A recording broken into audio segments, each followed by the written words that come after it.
বাংলাদেশে টিচাররা খ্যাতামান্দুর ভাঁজ করা নিয়ে যাদের জ্বলে তাদের জন্য দেখাচ্ছি। দেখেন, চাইনিজ স্কুলগুলোতে বাচ্চাদেরকে শেখানো হয় কিভাবে ওই বাংলা ভাষায় যেটা বলা হয় খ্যাতামান্দুর ভাঁজ করা। ঠিক আছে, দেখেন সবাই এগুলো ভাঁজ করা শিখছে নিজের থেকে।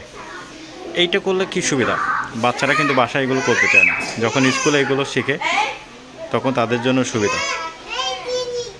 তারা বাসায় চলে যাবে, যে নিজের কাজ নিজে করবে।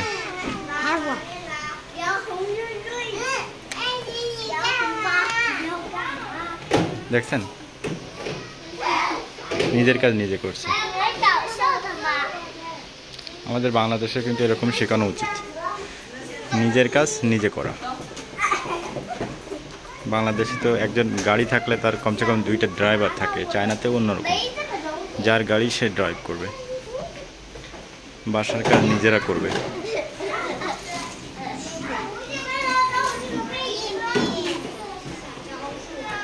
দেখেন নিজের কাজ নিজে করছে।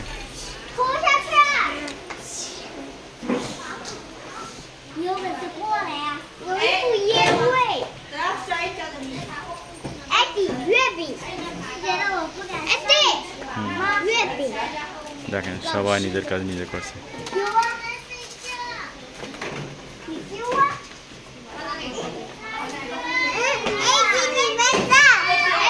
দেখেন এটা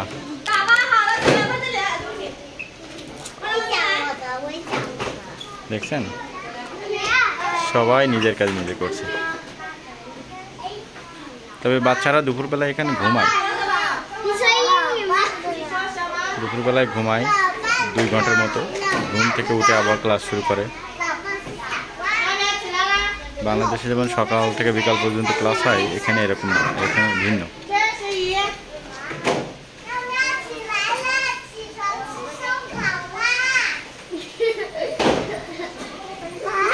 দেখেন টিচার